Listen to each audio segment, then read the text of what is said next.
Жо, мына видео. Е. Неше итіңіз бар? Қанша итіңіз бар? 17 ит бар, 17. Оның нешеуі тазы? 4-5 тазы. Аха.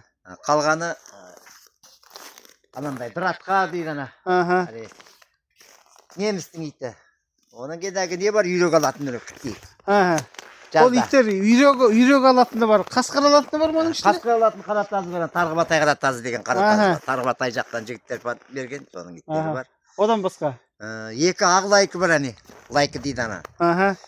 Ана үріп тұратын тоқтағанда. Қабанға, аюға жүретін иттер бар. Ақ лайкі бар екі. Аңға шығасыз ғой, иттер? Аңға шығам, иә. Неге сонша көп ит жинап алғансыз? Керек қой, жалғыз өзім шығам, ана мұқым далада кетіп қанда бәрінің өзінің нелері бар әге. Екі ақ лайкі үретін мысал үшін. Шақырады мені. Тазылар ана жойын сартазы бар, шөптің үстінде отырған сартазы. Олар енді қасқырға, Тарғыбатай қара тазы екеуі. Қасқыр бұлардың несі. Әркімнің өзінің нелері бар, жұмыстары. Осы өмір бақи аңшылыққа? Иә, өмір бақи. Әкем аңшылыққа қызығасыз ба? Иә, әкем Жақия деген ақсақал. Соғыста аяғына не болған? Сол кісінің артынан мен кесіп жүріп, еспіл келіп, сол тазы тұтаймыз сол. Биыл қаншаға келдіңіз? Биыл міне енді 67-ге келдім ғой, 67. Әлі шығасыз аңшылыққа? Иә, әлі күнге дейін сол. Балашаға ағайын туысырағаттардың бәріне. Осы аңшылық туралы сұрайыншы. Аңшылыққа тек қыста ғана шыға ма? Жоқ, қысы жазы ғой. Қысы жазы шығады. Қысы жазы. Жазда қандай аңдарда olur? Жазда суырға барамыз, қасқырдың күшігін қараймыз. 9 майда. Майда. Қасқыр күшік дегеннен кейін. Соны іздейміз. Қызық қойын, күшігін аламыз, ана мынау баяғы. Ал енді күзде борсығың бар. Күзде уже борсық. Бәрі бар, аңның бәрі бар ғой күзде. Марал. Енді айтпайтыны бар.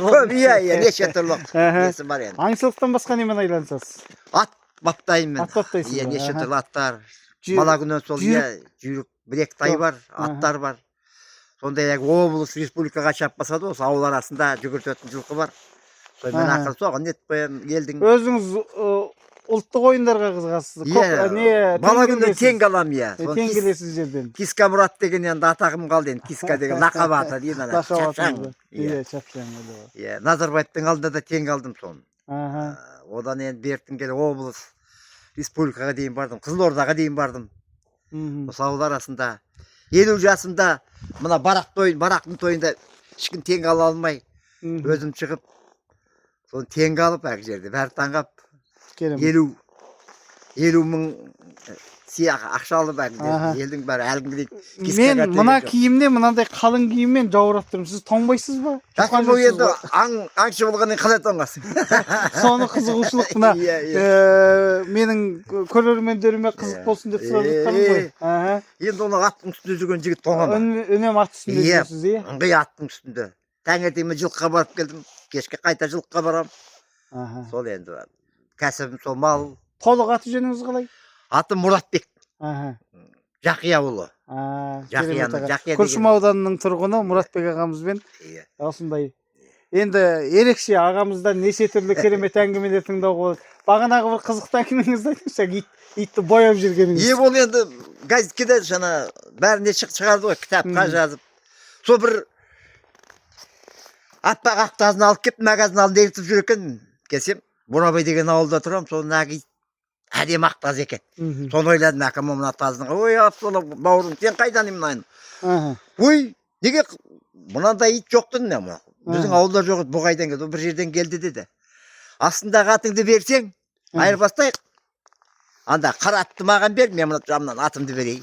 Келесі уақытта андағы итті берсең болды, бұдава екеміз. Итке бола ананың нашар атында сіз керемет атыңызды айырбастайсыз. Арқасы жауыр, жаман атты мініп, өзі арақ ішетін жігіт екен. Арағымды беріп, атты айырбастап, арқасы жауыр, жаман атты мініп ап мен. Итті алып келсем айтады, аға, мынан түбі шиіткен дейді. Не кетсем, бір жерден келген деп, ойбай енді қайттым әкіз. Көп ойланбай шешемнің онда жарықтық неле жуады жүн бояйтын. Қара бояуына екі пашкасын сабып жіберіп, каритаға ақ итті қарит қып бояп, ақ итімді жылтыр қара қылдым, көмір қара қылдым ғой. Ол негіз ұрланған ит болды ма? Еті шикі ұрдап кеткен ғой анау. Осында Самар ауданы ма, сол жағынан ұланның бір жерін ұрлаған байтып алып келген ғой, ұрдап. Мәшкімен ұрдап әкелген. Сол мен қызығып атымды беріп алып. Сонда иесіз деп келмеймін маған. Осындай сол ақ итті сол алған деп. Әкім ол менде ақ ит жоқ. Ары қара биесі. Анау ит танып тұрады, мәшіңді айланып. Пошел, кет. Есіне жүгіреді, қуасыз. Кет деймін өзі. Сен ақ ит деп, мен ол қар ит қой деп. Соны күмәнданды мәгі кісі. Кет қалды. Көктемде Сақман уағында мен Нұғыман деген жерде мал емдеп жатқан. Әгі бәткі мен мәшінемен келе қалды әгі жігіт. Әгі түлеп, жартылай түлеп, ағалап отырған. Сонда айтқаны ғой әгі жігіттік. Неше түрлі ұрыны көрдім, неше түрлі адам көрдім, ит бояған ұры көргім жоқпын деп.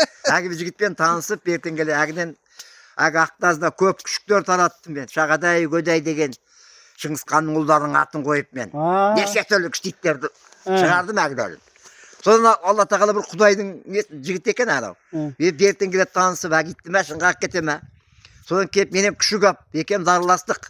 Ит төлеу бір күшікке қойтады. Иә, ал еренжіме ағай енді ұят болды ғой мына мен. Сен кезінде маған қатты айтып сабамақшы болып мен ана жігіттер. Содан келіп әгі иттер мәшін қағып айтып өйткенде қайт танысып, менен күшік ап, мен олардан күшік ап. Сөйтіп дос болып кеттік. Ит жолдас болды екенбіз. Сондай жағдай болды міне.